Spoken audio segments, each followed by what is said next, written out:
Most people think the bond with their dog begins the moment they bring them home. But with Akitas, the bond can be broken before it even starts. In this video, we are driving into 5 common mistakes that make an Akita silently decide you're not my person. Hi, I'm Mateja, and on this channel I document the real unfiltered life with my Akita Miwa. The good, the bad, and the beautifully stubborn. If you understand these 5 things in advance, your Akita will trust you a lot faster. So leash up and join us on a walk, because the bond doesn't start when they arrive, it starts right now.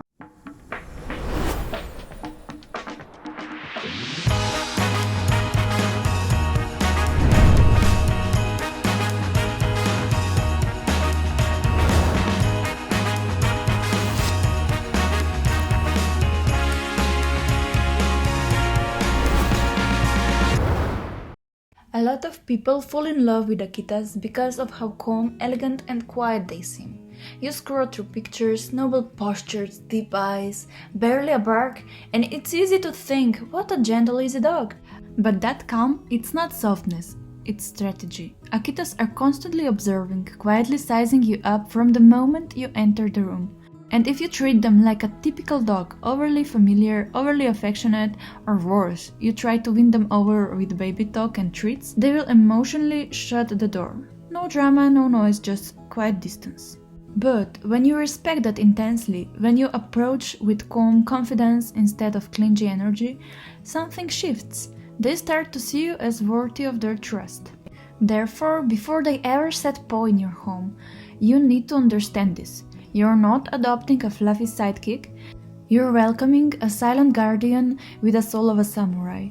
And how you carry yourself from day one, that's what earns the bond you're dreaming of. But even if you respect their independence, there's something else that can quietly break the bond before it begins. And it's not about your mindset, it's about your environment and of course your lifestyle. And mistake number 2 is assuming daily walks are enough. You might think, I'll take them out twice a day, give them toys, and we are good, right? But here's the thing, Akitas weren't bred for passive walks around the block. They were bred to move with purpose, to patrol, to observe, to protect. And if their body isn't challenged, their mind starts to fray. And they won't act out like other dogs. They will shut you out, they'll grow distant, stubborn and aloof.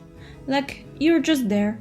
But when you give them what they crave, long quiet walks in nature, mental work, time to just be beside you in silence, then they soften and they settle and they begin to see you as more than just a leash holder. Therefore, before your Akita comes home, ask yourself, do you have the rhythm they need? Because with Akitas, bonding doesn't happen over cuddles. It happens on quiet trails, with wind on their fur and you by their side. So let's say you've got their respect, you've adjusted your lifestyle, you're meeting their needs, walking beside them like a true partner. Now comes the part everyone's excited about: training. But here's where so many people go quietly wrong. They think the bond comes after the obedience. They will start the real training after their Akita matures a bit. Or worse, they hand the leash to someone else and hope a trainer can do it for them. So mistake number 3 is waiting too long or outsourcing the bond. Here's the truth, with Akitas, training isn't about commands, it's about your connection with them. And that connection starts the moment you meet. But when you delay that work, or hand it off entirely, your Akita bonds with someone else. They decide that's who they respect, and that's who they follow, and you, well, you become the background character in your own story. Don't get me wrong, working with a trainer can be a great thing, especially for support, guidance, or learning new tools.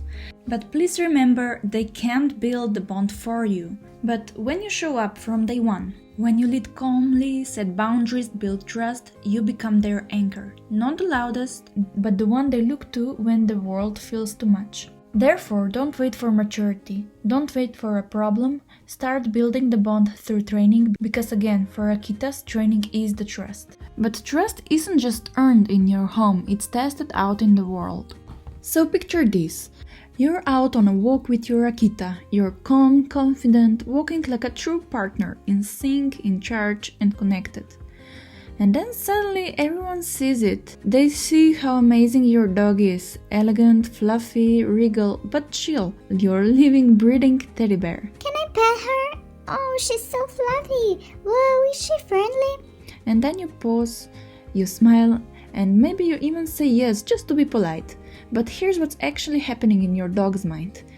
You're letting a stranger into her space, uninvited, unnecessary, and she knows it.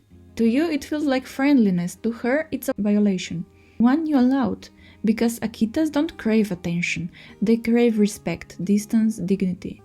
But when you calmly say she's not pet friendly and walk away, your Akita feels it. She sees you stand up for her, she feels safe. And that deepens the bond. Therefore, don't just earn their trust, protect it, because once they know you'll defend their space, they will spend their life defending yours. But here's the truth we don't talk about enough. You are their whole world.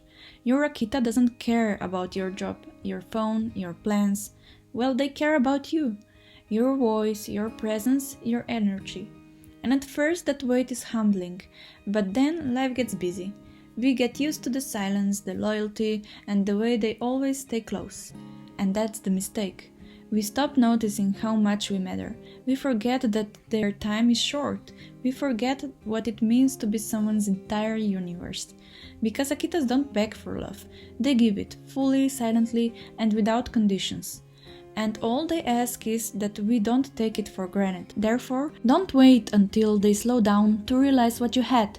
Make it count while you have it. Be the one they can still look to, not just as a leader, but as the center of their life. Because that's who you are. If you feel that, if your Akita has ever reminded you that you're theirs, you are already doing something right. I made another video that dives even deeper into the emotional and difficult side of owning this breed, 10 ugly truths about Akitas, the things I wish someone had told me. You can watch it right here. And I would love to hear from you. What's one small moment that made you realize your Akita truly trusts you? Drop it in the comments, I read them all. If you want more honest, heart-centered content about life with Akitas, subscribe. You're in the right place.